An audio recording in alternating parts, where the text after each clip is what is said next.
आज हम लोदीज पे बात करें जो दिल्ली सल्तनत में लास्ट डायनास्टी हुकूमत करती है। तो लोदी ये एक अफगान पावर था और ये फर्स्ट अफगान एम्पायर भी जो इंडियन सॉइल में बना। तो लोदीज ये मतलब शाहू खेल क्लान के ये जो लोदी बिलोंग करते थे शाहू खेल क्लान के साथ। अब इसमें दो बातें बड़ी अहम है। एक ये कि लोदीज मतलब एक अफगान का जो एक ट्राइबल पॉलिटिकल स्ट्रक्चर था उनका, तो उसमें जो मतलब सारे जो आप समझे वारलाड्स या ट्राइब्स के हेड होते वो बराबर होते थे।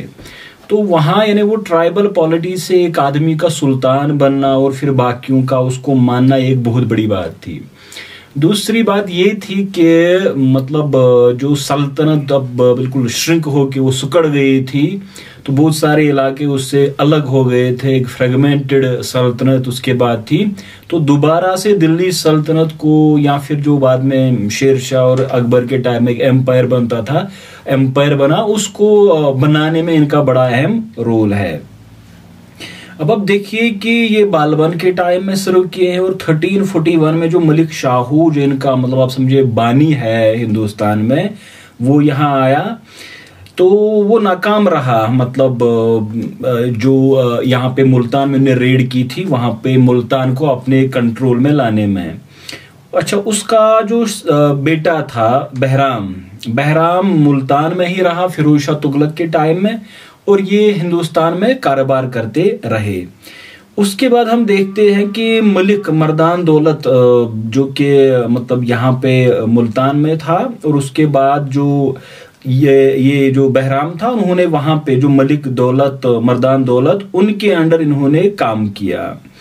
तो फिर इनका जो नेफ्यू था इनका बहलूल, उसको इन्होंने उनका मतलब सानिल्ला भी था, तो उसको नॉमिनेट किया। जो गवर्नरशिप सरहंद की उनको मिली थी मलिक इकबाल खान को कत्ल करने के बाद, तो उसको मतलब सरहंद का गवर्नर बनाया गया था बहराम का। तो बहराम ने अब ये जो उनका नेफ्यू था बहलूल लोदी, जो लोदी डायनास्टी का बानी बना, उसको वहां पे मतलब नॉमिनेट किया उन्होंने। तो बहलूल ने भी यही मतलब जो हॉर्स ट्रेडर था वो उसने उसी को कंटिन्यू किया। तो उसी दौरान जो यहाँ पे मतलब सैयद डायनास्टी का मोहम्मद शाह था, तो उन्होंने एक बार उससे घोड़े खरीदे थे, फिर पेमेंट के लिए उसको एक परगना में जाना था। तो बहलूल ने वहाँ रेड करके उससे मतलब वो एक्सट्रैक्ट किया जो उनकी पेमेंट थी। अब उससे बड़ा वो खुश हो गया, और उसके बाद उनको मतलब महमूद ये जो बहलूल था एक बड़ा मतलब एक पावरफुल आदमी के हैसियत से जाने गए वो। तो ये जो परगना जिस पर उन्होंने रेड की थी उनको ये दी गई मतलब मोहम्मद शाह की तरफ से। फिर उनका एक मतलब ये सरहंद उन्होंने बेस बनाई थी जो पंजाब में है।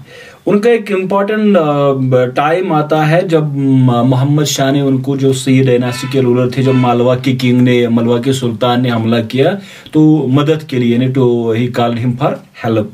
तो 1451 में वो दिल्ली के सुल्तान बन गए। इसको हमने पिछले पार्ट में डिस्कस किया है। अच्छा, उनका सबसे बड़ा काम, मैं कोई पॉलिटिकल हिस्ट्री पे ज्यादा डिस्कस भी नहीं करूंगा इनकी जो एक्सपेडिशन वगैरह, तो सबसे बड़ा काम यही था जो एक बहुत बड़ी फाइट जौनपुर शर्की किंगडम के साथ इनकी रही। तो एक बड़ी लॉन्ग प्रोसेस तक ये कॉन्फ्लिक्ट चलता रहा, लेकिन उसके बाद आखिर में इसको दिल्ली सल्तनत के साथ मिलाया गया जौनपुर को। मुल्तान पे उन्होंने कैंपेन की।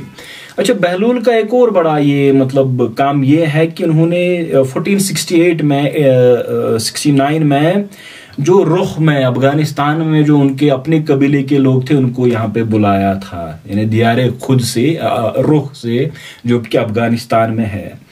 हम देखते हैं 1485 में उन्होंने अपना पूरा किंगडम जो अपने बेटे थे और जो अफगान किंग्समैन थे उनके, उनमें उन्होंने इसको डिवाइड किया। तो हम उसके बाद 1489 में उसको देखते हैं कि मिताउली इस जगह वो बीमार हो गए थे और वो फिर उनकी वफात हो गई। तो 38 ईयर मतलब उनका रूल रहा है। पहले कभी इतने 38 साल तक किसी और ने हुकूमत नहीं की थी। अब देखिए एक बात, तो बहलूली कॉइन जो उन्होंने स्टार्ट की थी, कॉइनेज में इनका काम है, जिसको अकबर ने भी मतलब अकबर के टाइम में वो चलती आई थी।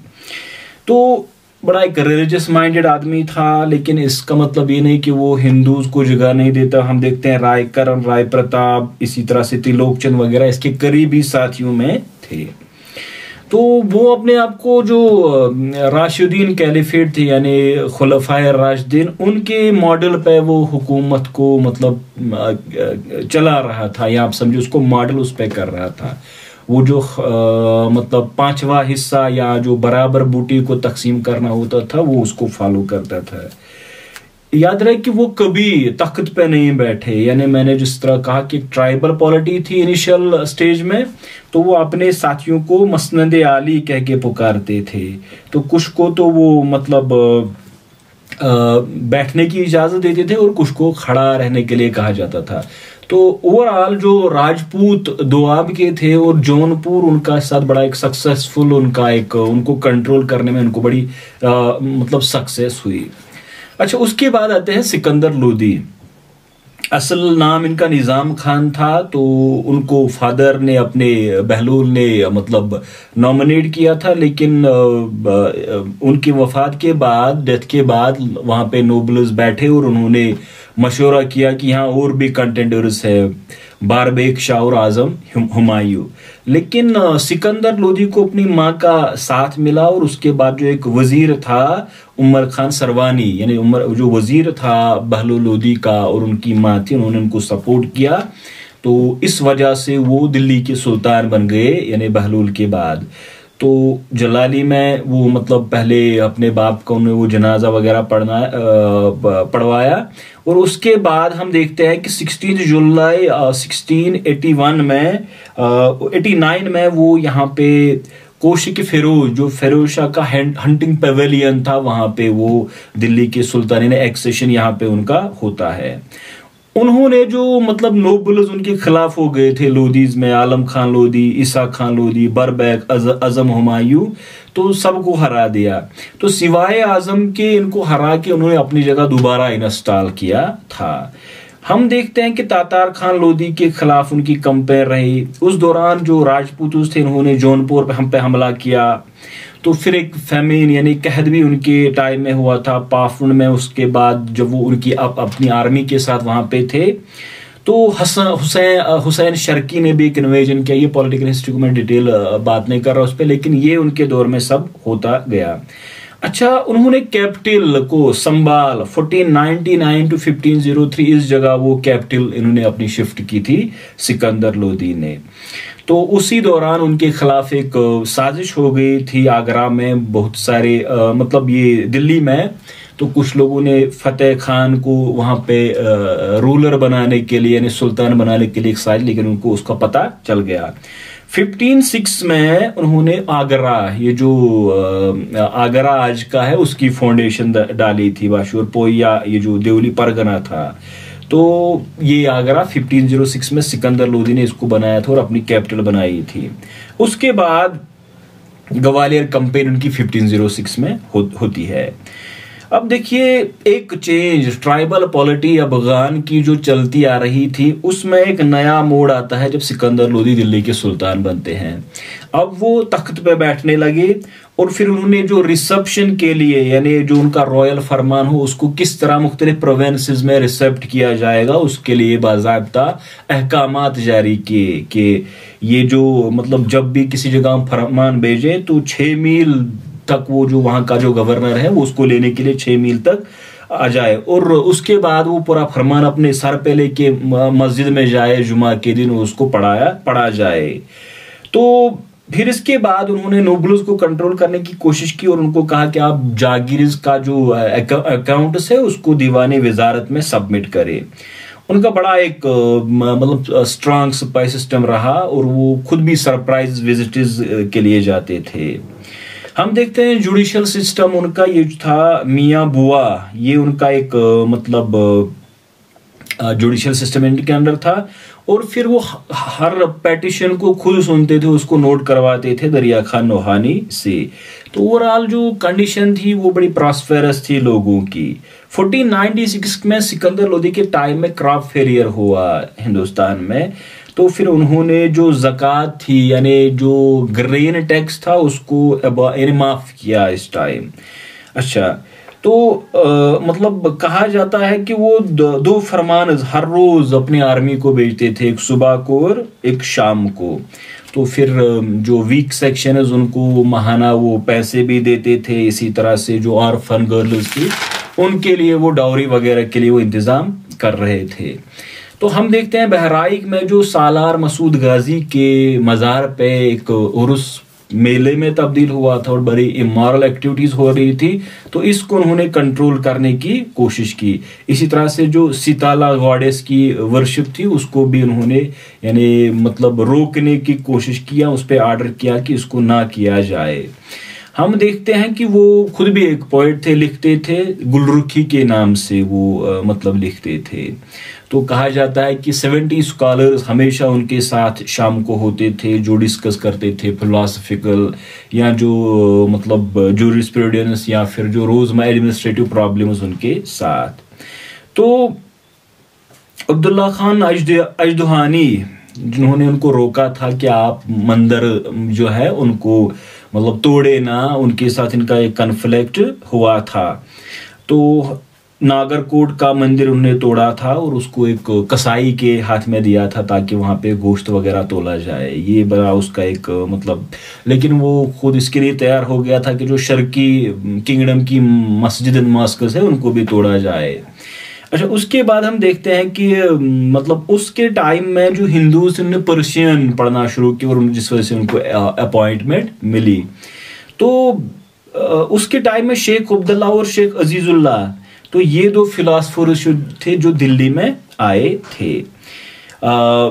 एक और बात कि वो म्यूजिक में भी बड़े इंटरेस्टेड थे और लहजाते सिकंदर शाही ये उसकी मतलब एक एविडेंस है।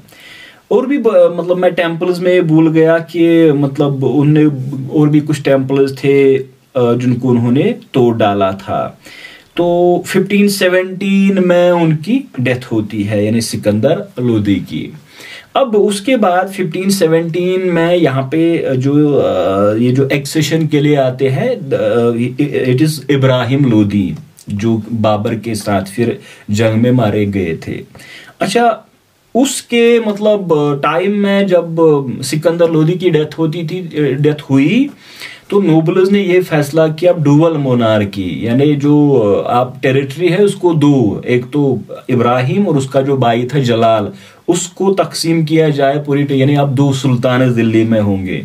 तो पहले तो इब्राहिम लोदी इसके लिए तैयार हो गए, लेकिन बाद में उन्होंने क्या किया कि जौनपुर में जो जलाल हुक्मरान बनने वाले थे, कुछ लोगों के कहने पे उसके खिलाफ हो गए। पहले तो उन्होंने कोशिश की कि मतलब जहाँ उसको समझाया जाए, लेकिन फिर उसको जो उसके प्रोमिनेंट सपोर्टर्स थे उनको तोड़ने की कोशिश की कि वो मेरे साथ आ जाए।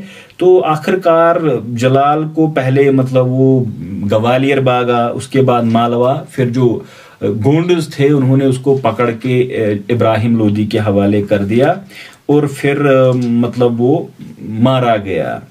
अच्छा, उसके बाद इब्राहिम लोदी का क्या हाल होता है कि वो देखते थे कि नोबल्स मतलब ये इधर उधर मतलब कभी मेरा साथ देते हैं, कभी किसी और का साथ देते हैं, तो वो एक सस्पेशियस नेचर उनका बन गया था।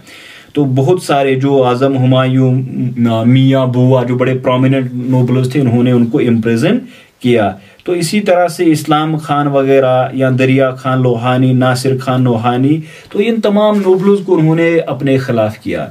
मियाँ बुआ मारे गए, इसी तरह से जो मियाँ हसन फरमूली उनको भी मतलब कत्ल किया गया। तो फिर जो तमाम लोदीज थे या जो प्रोमिनेंट नोबल्स रहे थे लोदी किंगडम में, वो उसके खिलाफ होने लगे और उन्होंने फैसला किया कि इसके खिलाफ करेंगे। तो उन्होंने सुल्तान महमूद लोदी को पहले तैयार किया था कि आप किंग बने और उसका साथ दे। तो उसी दौरान यहाँ पे एक और डेवलपमेंट होती है कि बाबर उभर के आते हैं। फिर जो दौलत खान मतलब लोदी थे पंजाब के गवर्नर, उन्होंने उनके साथ नेगोशिएशन की और आखिरकार 1526 में जो इब्राहिम लोदी थे वो बाबर के साथ मतलब पानीपत में मारे गए, कि एक ही सुल्तान जो मतलब मारे गए थे बैटलफील्ड में। अब जो मतलब लोदीज के साथ दिल्ली सल्तनत का खात्मा होता है, तो उसके बाद यहाँ पे जो मुगल पीरियड का मतलब मुगल पीरियड की शुरुआत आती है। इसमें ये बात समझने वाली है कि अफगान एक ट्राइबल पॉलिटी थी, फिर उनको एक लीडर मिल गया बहलूल को मैंने बताया कि बहराम ने नॉमिनेट किया था, जो कि सरहंद में खुद था, और जो मतलब वहाँ के गवर्नर, मुल्तान के गवर्नर मलिक मर्दान दौलत, उनकी कहने पे वो सरहद में बैठे। फिर उन्होंने वहाँ से बेस बनाई और बहलूल को नॉमिनेट किया। बहलूल मैंने बताया आपको कि मतलब किस तरह मोहम्मद सईद के टाइम में उसको इम्पोर्टेंट पोजीशन मिल गई थी। और उसके बाद हम देखते हैं कि उन्होंने कनकेस्ट का मतलब आगाज़ किया। तो फिर जो दिल्ली सईद सुल्तान थे, उन्होंने उसको हेल्प के लिए बुलाया था, तो अपॉर्चुनिटीज़ बढ़ती गई, और आखिरकार जब वहाँ पावर पॉलिटिक्स में 1551 में वो दिल्ली के सुल्तान बन गए। तो अब इसमें एक लास्ट चीज जो समझने वाली है कि इस पॉलिटी का पहले वो बहलूल समझते थे कि मैं भी नहीं नोबल्स में से एक हूँ। सिकंदर ने तख्त पे बैठना शुरू किया, उसके बाद जो नोबल्स वगैरह थे उनको कोर्ट एटिकेट्स, फिर जो प्रोविंसेस में लोग थे उनको समझाया कि मतलब थ्रोन क्या है सुल्तान की और सल्तनत क्या है। और फिर इब्राहिम जो कि मतलब नौजवान थे, उन्होंने पूरा उसको एक मतलब एक अथॉरिटेरियन ऑटोक्रेटिक रंग दिया, जो उनका डाउनफॉल की भी वजह बन गई। तो नेक्स्ट पार्ट में हम जो दिल्ली सल्तनत में जो मंगोल इन्वेजन्स होते हैं उन पे बात करेंगे। उसके बाद हम बहमनी और विजयनगर किंगडम पे बात करेंगे। उसके बाद हम डायरेक्ट मुगल टाइम पे आएंगे। Thank you.